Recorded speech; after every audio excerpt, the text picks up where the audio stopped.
नमस्कार, मी नूतन आणि माझ्या या नूतन व्लॉग चॅनलमध्ये तुमच्या सगळ्यांचं खूप खूप खूप मनापासून स्वागत. तर आजचा व्लॉग खूप छान आणि इंटरेस्टिंग आहे बिकॉज आजच्या व्लॉगमध्ये मी तुम्हाला सांगणार आहे एक सुंदर असा फार्म हाऊस जिथे तुम्ही तुमच्या फ्रेंड्सबरोबर किंवा फॅमिलीबरोबर टाईम स्पेंड करू शकता. आणि त्याचबरोबर आम्ही तिथे केलेला एक विशेष स्पेशल हिवाळ्यामधला स्पेशल असा पदार्थ तो म्हणजे पोपटी. तर थोडक्यात आता जाणून घेऊया आपण. व्लॉगची सुरुवात आपण करूया सुंदर अशा फार्म हाऊसपासून आणि त्यानंतर आपण बनवणार आहोत पोपटी किंवा पोपटी या पदार्थाविषयी जाणून घेणार आहोत. तर तुम्हाला समोर फार्म हाऊस दिसतोय, अतिशय सुंदर आहे, जो महाराष्ट्र ॲग्रो टुरिझम रजिस्टर आहे.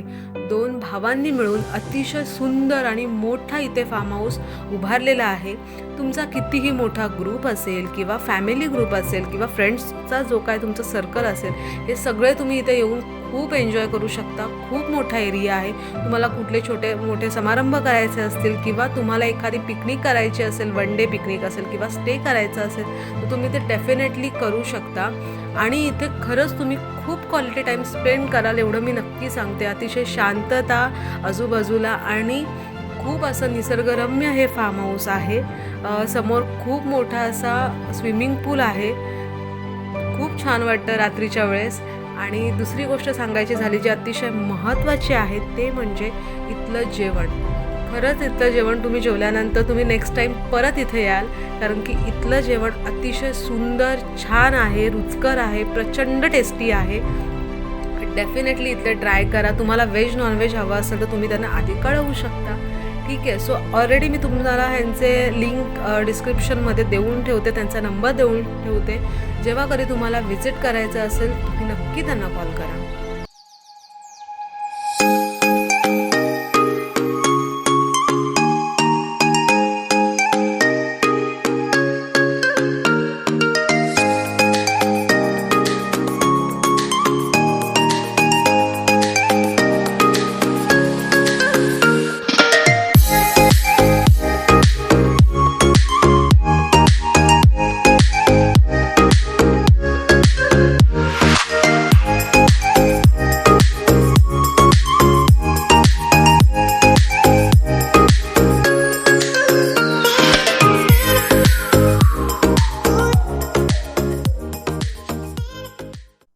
तर आता आमचं छान असं जेवण झालेलं आहे आणि त्यानंतर बनवणार आहोत आम्ही पोपटी.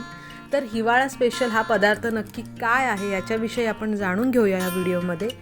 तर हिवाळा सुरू झाल्यानंतर अनेक वेळा आपल्या कानावर हे नाव पडतं. अनेकांकडून तुम्ही गावाकडे होणाऱ्या पोपटी पार्टी या विषय ऐकलं असेल.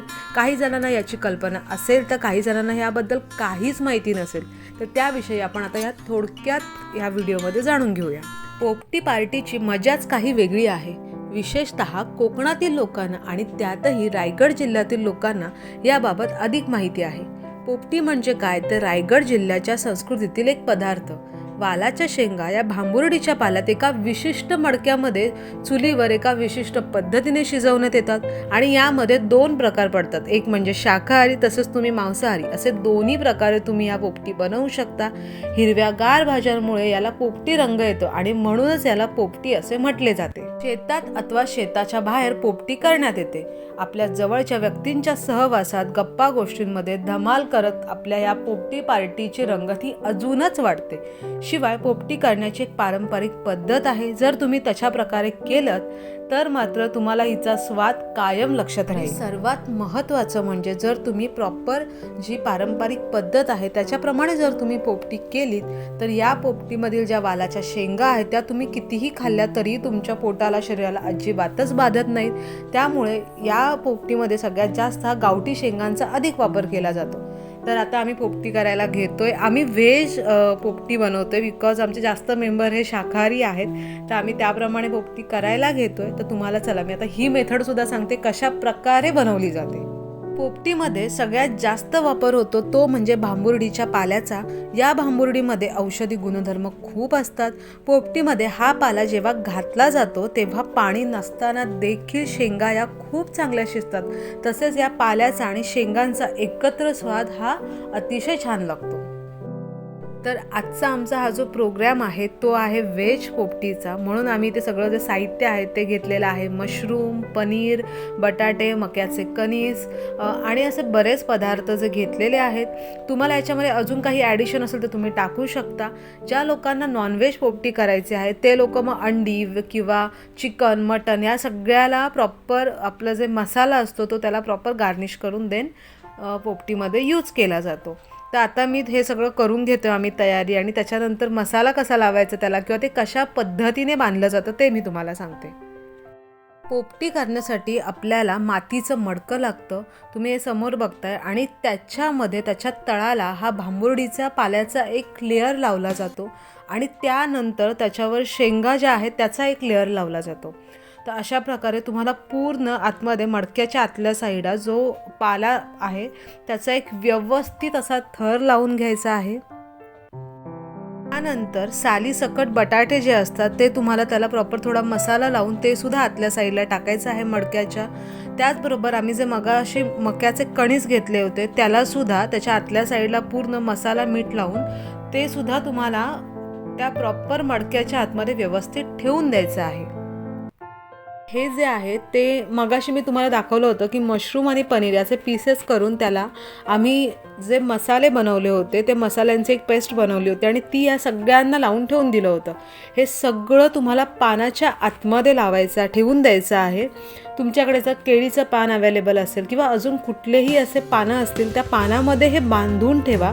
त्याला तुम्ही दोरीच्या साहाय्याने बांधून त्याची एक पोटली बनवू शकता आणि ते तुम्हाला बनवून नंतर तुम्हाला त्या मडक्याच्या आतल्या साईडला ठेवायचं. हे तुम्ही बघू शकता आमच्याकडे एक जे आपण मक्याचे कणीस असतात त्याचे सुद्धा पानं होते, त्याच्यामध्ये सुद्धा आम्ही छोटे छोटे असं त्याला बनवून त्याची पोटली तयार केली आणि ती पोटली बनवून त्या मडक्याच्या आतल्या साईडला टाकून ठेवली, जेणेकरून ते आतमध्ये जे पानं टाकलेली आहेत किंवा शेंगा आहेत त्याच्यामध्ये ते मिक्स नाही होणार आणि व्यवस्थित शिजलं सुद्धा जाईल.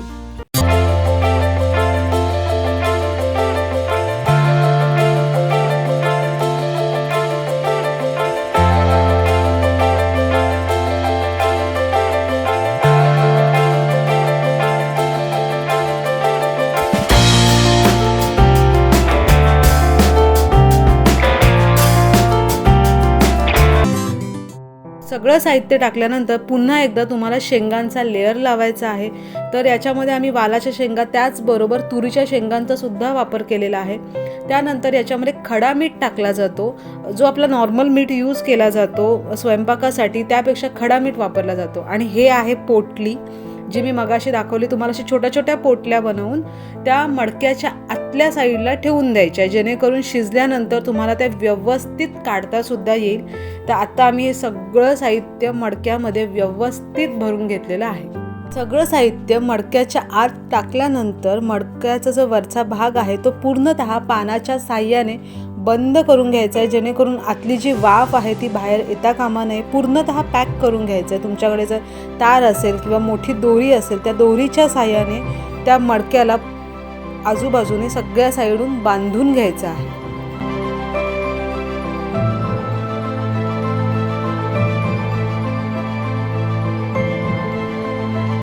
तर इथे आम्ही छोटासा खड्डा खणून त्याच्यावरती पेंड्याचा एक थर लावून घेतोय आणि मधोमध ते आम्ही मडकं ठेवणार आहोत, ज्याच्यामध्ये आपण सगळं साहित्य भरलेलं आहे. आणि त्याच्या आजूबाजूला सगळे आपले जे लाकडं असतात ती ठेवून शेकोटी करणार आहोत. आता त्याच्यामध्ये जे मडकं ठेवलेलं आहे तर एवढं लक्षात ठेवा, पोपटी लावत असताना त्या मडक्याच्या सर्व बाजूने ह्या आगीचा धग लागला गेला पाहिजे, तरच त्या मडक्यामधलं जे आपण साहित्य टाकलेलं आहे ते व्यवस्थितरित्या शिजेल. मडक्याच्या आतील साहित्य शिजायला साधारणतः 30 ते 45 मिनिटं लागतात. डिपेंड करतं तुम्ही त्याच्यामध्ये साहित्य व्हेज का नॉनव्हेज टाकलेलं आहे. आमची पोपटी ही पूर्णतः शाकाहारी होती, त्यामुळे आतलं साहित्य शिजायला 20 ते 30 मिनिटांमध्ये सगळं व्यवस्थित शिजलं गेलं.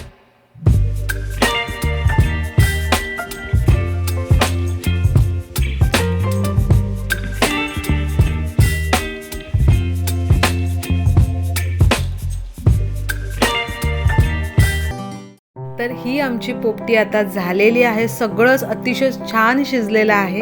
तर तेलाशिवाय आणि पाण्याशिवाय शिजलेल्या अप्रतिम आणि पारंपरिक हेल्दी पदार्थाचा तुम्ही आस्वाद घेऊ शकता.